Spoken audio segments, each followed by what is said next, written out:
So now I'd like to give a tutorial on Markdown. And so we're going to focus on something called GitHub flavored Markdown. And so Markdown is a way to author documents viewable through a web browser. And it's a very simple way to sort of stylize text and do other things that you might do in HTML, but it's a little bit more lightweight. And it's something you'll encounter on GitHub quite a bit. So if you want to create documentation or you want to create stylized documents, there are different ways you can use Markdown to do these things. And so there are different flavors of it, as we'll see, but GitHub is the one we're going to be working with in this tutorial and probably in the assignments. So this on the left is an example of Markdown. You have some tags, which are hash marks, and those hash marks mean like make the text a certain size. You will have the ability to add hyperlinks, and you'll have the ability to add HTML elements, as well as just putting down text, plain text. And so all of that is integrated into a single document. And so at the right, you can see what that looks like when it's in format. You have a graphic, you have text, you have a header, and you have a link. So why Markdown? Why do I care? Why don't I just use HTML or use something else? I mean, it looks kind of weird.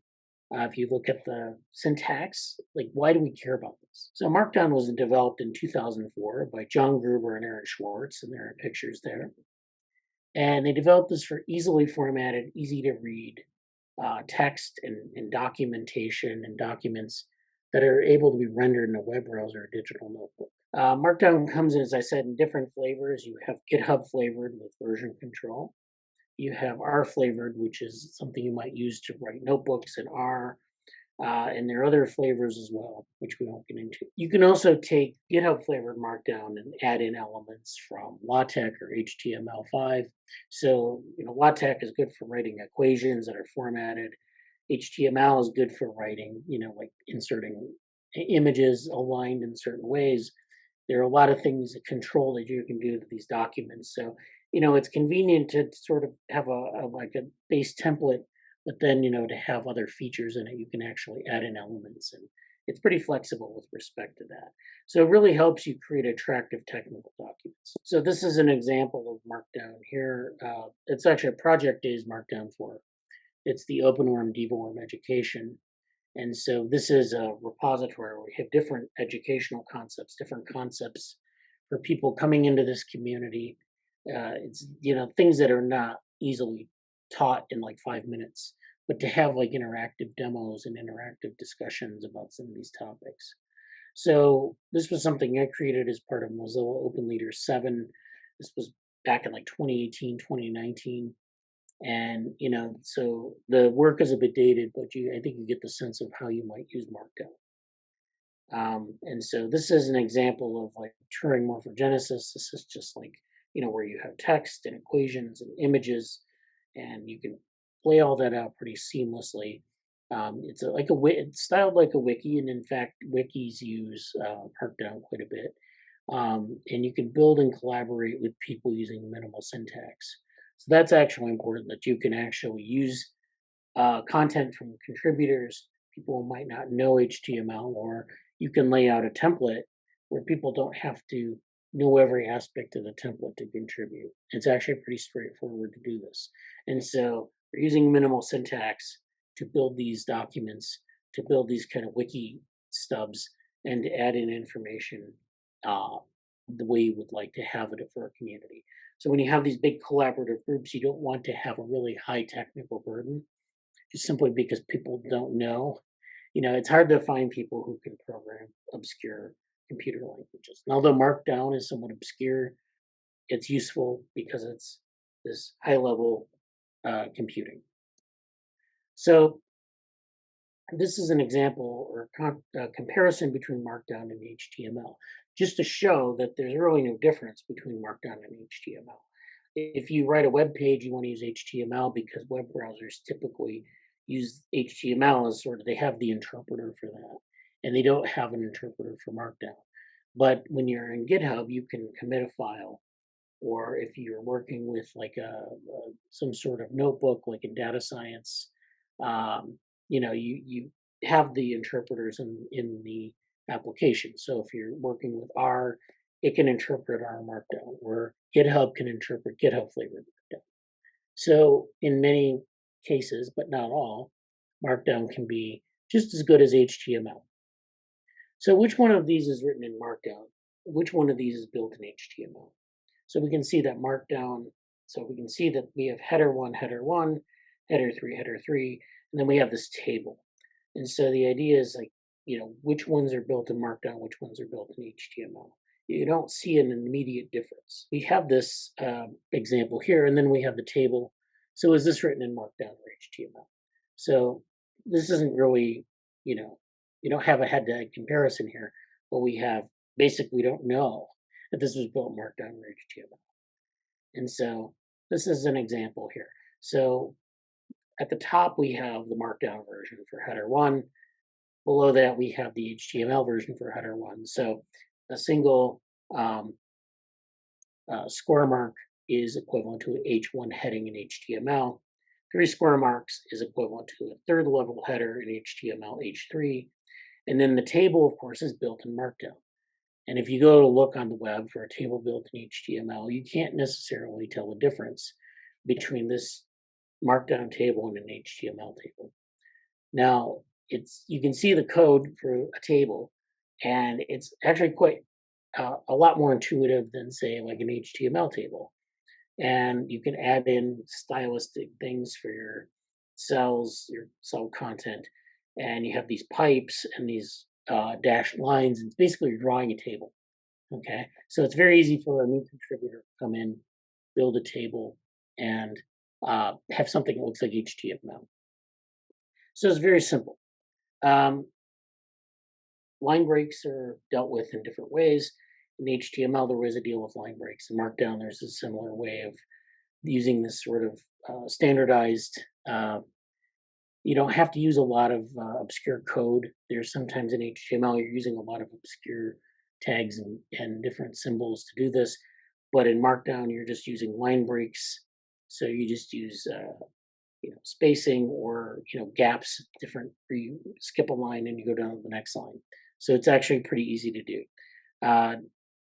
Sometimes it's difficult to master the table formatting, but it is flexible and intuitive once you learn a little bit, and it's a lot easier, a lot lower learning curve than HTML. Now let's compare tables. So we're going to do the same thing. We're going to compare the Markdown versus the HTML. We're going to compare how bulleted and numbered lists are built. And so you have on the left, you have 2 bulleted lists and 2 numbered lists. And so 2 of these are written in Markdown and the other 2 are in HTML. So it's a similar exercise. And so what we find is that the top one, the bulleted list, is in Markdown. And in the bottom bulleted list is in HTML. With the numbered list, it's inverted. So the top numbered list is in HTML. The bottom numbered list is in Markdown. So you can see that right away that Markdown has a lot less overhead in terms of specific symbols and code. And so this makes it easier for new contributors to put together something, or it's actually a lot easier to build a list because you're just building a list like you do it in text. You're putting like stars, you're starring things, you're numbering things, and that's it. So for more formal lessons, I suggest that you check out the Markdown tutorial at markdowntutorial.com or Mastering Markdown at that web address. And so this is just a very simple introduction just to get your feet wet. In the lecture, we'll also talk about sort of the history of Markdown and the history of markup languages and things like that. So this is actually quite useful for information science. So we'll talk about that in the lecture. Now, I said before you can add in different elements. So you can have Markdown, you can have general, just regular GitHub flavored Markdown, and then you can add in elements. So say again, like in the introductory slide, I want to make something like this, where I have a heading, I have some text, I have an image I want to center, because sometimes Markdown doesn't allow you to do some things like center text or insert equations with a number. Some of these things are important for your project. There are other elements that you can add, which I'm not going to talk about, but I'm going to use these 2 examples. So there's an HTML element and a LaTeX element. And so how do we add those in? So this is an example here where we have a picture we have a heading, we have some text, we have an equation underneath. And again, like in the first slide, or in some of the first slides, you saw sort of a preview of this where we have an HTML element at the beginning, where we have this image. So we have a heading, we have the image with a legend and some text at the top, like a title, and then we go back to Markdown, so we don't have to like switch our interpreter or switch anything. We can just add in little pieces of HTML code with the appropriate tags. We can open up a paragraph, we can close a paragraph, and then move right back into Markdown. Similarly, for LaTeX, we can add in LaTeX with $2 to open, $2 to close, and then go right back to LaTeX. So it's actually very simple to integrate elements. There are other types of elements, and in some of the previous exercises for the course, in previous terms, people have done all sorts of things. They've added in pictures, tables, and you can do these things. And the way I'll consider elements in quiz 1 is if it's a certain type of thing. So it doesn't have to be like a separate language. It can be just like a table in Markdown. So you'll add in a header in Markdown, some text, a table, an image with HTML formatting, and then that would be enough for the second part of quiz 1, which you'll see when you open up quiz 1. This is just, a way to sort of add, sophistication to your Markdown document and not have to use HTML to encode the whole thing, or LaTeX for that matter, which is extremely hard to learn if you want to document a text file. And it's related to text, which is another version of a markup language. So we'll talk about that again in lecture. The other thing I want to talk about is this RBloggers example. So I talked about R flavored Markdown. I'm not going to talk about too much of that in terms of the nuts and bolts here, but I will talk about some of the uses of Markdown, especially R flavored Markdown. And so this is a project where they're creating a book manuscript using Markdown, or they're creating something actually called Bookdown, which is a version of R flavored Markdown, which is specified for creating book manuscripts. How to create a book manuscript using Bookdown. They're using examples from R flavored Markdown, and there's a blog post here at the bottom that kind of describes the project.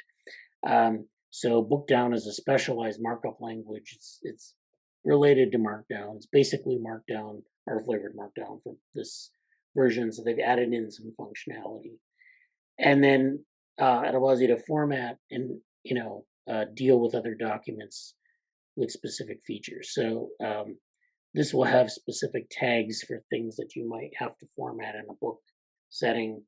You can actually format other types of documents using the same thing, but it has this sort of quality of like publication formatting. So publication level formatting, you might have page breaks, you might have, other types of content where you need to differentiate content between like a table of contents and a body and a glossary and other things like that. So that's one way that people use Markdown, especially word flavored Markdown. Another way to do this is to use R flavored Markdown for documentation. So this article talks about a reproducible pipeline of documentation. This is created in our studio. This is where you can create documentation for your project. So in this case, what they're doing is they're adding in a data science project, they have the code for the analysis, they have access to the data, and then they also have this documentation that describes how they did things, talking about some aspects of the data and so forth. So the idea, though, is to create a pipeline of a reproducible analysis. You can open this up. You have different documents in place. You have the R Markdown documentation, and it allows you to visualize things. It allows you maybe to have interactive components, and you can actually create a narrative around your analysis to describe how it's done, and critically to help people reproduce that analysis so that it demystifies a lot of the things. So in this case, you not only use R flavored Markdown, but you're integrating Python and SQL. And so this is another way you can use Markdown. Now, Markdown is versatile and long-lived, but there are a couple of pros and cons I want you to be aware of. So, like any computer language or any type of way to do things, and you'll find this throughout the course, there are a lot of pros and cons. So, one of the pros is this lightweight markup language. So, it's a lightweight language, as I said, in terms of layout and style. It's minimal, it requires minimal sort of formalization. It's very high level, it's easy to learn, relatively speaking, and it works for a variety of things. Now, a con to this, of course, is that even though it's high level and lightweight, it's not standardized. It's not as standardized as HTML. There's no standards committee. It's not as standardized as LaTeX or other types of languages where they're like general, generally accepted standards. There's GitHub flavor, there's our flavor. So those have some sort of standards built in, but many flavors are not cross compatible. So I can't necessarily use a document created as a GitHub flavored Markdown file in a GitHub repository and automatically put it into an R flavored environment and have it work. So, there are problems like that, but it's not, it's not a major problem. It's just something to think about. There's a shallow learning curve compared to HTML and LaTeX, as I mentioned. I just gave two examples. There are other computer languages which are also comparatively harder. So that's a pro of using Markdown. But a con of using Markdown then is that you have limited control over semantic specification of text. And so this is where you can't necessarily define things very easily. In HTML, you have semantic control. In some other languages, you have semantic specification, but not in Markdown. So it's limited to what you can do there. Then a final pro is that it's platform agnostic. There's a basic flavor, and even GitHub flavored Markdown is cross compatible across platforms. So in the first lecture, we talked about platform agnostic, something being platform agnostic. So that means that, in order to be open, in order to have the maximum value, the maximum number of contributors in an open project, you want things to work on different platforms without too much difficulty. And so Markdown is platform agnostic in that sense. There's a basic flavor, there's a GitHub flavor, but the GitHub flavor works across different pieces of technology pretty easily. Now, a caveat to that, of course, is that even though it's platform agnostic, there are these stylistic limitations. So in terms of aligning images and specialized fonts, it's hard to do those things. And so you have a trade-off between what you can use specification of sort of the technology, being able to be cross-compatible and things like that with these stylistic limitations. So this is just to be, adversarial about it. But you can also, one of the great features of Markdown is it can be part of a pipeline. So you can get around some of these caveats by adding in things, like I said, like elements from different languages, or putting it into a pipeline where you have different things that you're doing. So for example, in this case, I'm going to build a pipeline of a collaborative document. And so I start with my Markdown file with my Markdown code, and I put it onto GitHub. So I use GitHub flavored Markdown. I have documents in code review that I can do with this sort of a document. So I can have people look at it, check the code for errors. I can have, we can do iterative improvements to things. We can document things. So if we were writing code in another language, we can document it with Markdown. And we can do code review that way too. It allows people to view the document in the same format, no matter where they are or what technology they're using, as long as they're in a GitHub environment, which is also platform agnostic to a large extent. Then we have author collaborative documents. So we can actually have authors from using different technologies located in different places use this document and start collaborating right away. They could add things into a template. And so this is something different than, say, like putting it into a obscure publishing format where not everyone might have the software to do this, or everyone might not be familiar with that language. You want to have something that's easy to learn, that is free, anyone can use it, and it works as long as you have the basic technical requirements that it works. So we can do that. We can have a document that's shareable, that's reviewable, that has these open aspects to it. And then we can convert it into different types of documents. So we can just take a Markdown document as sort of a mock-up or a template, and then we can convert these to different types of documents. So we can use something called Pandoc, for example, to convert a Markdown file into HTML or into well, we can convert it into HTML. We can also convert it into PDF. We can use Read the Docs to convert a basic Markdown file into a more stylized set of documentation. So it's written in Markdown, it's maintained in Markdown, but it's actually rendered in an HTML style. And then finally, we can convert between different types of HTML version. So HTML has these different standards that come out. We're currently at HTML5.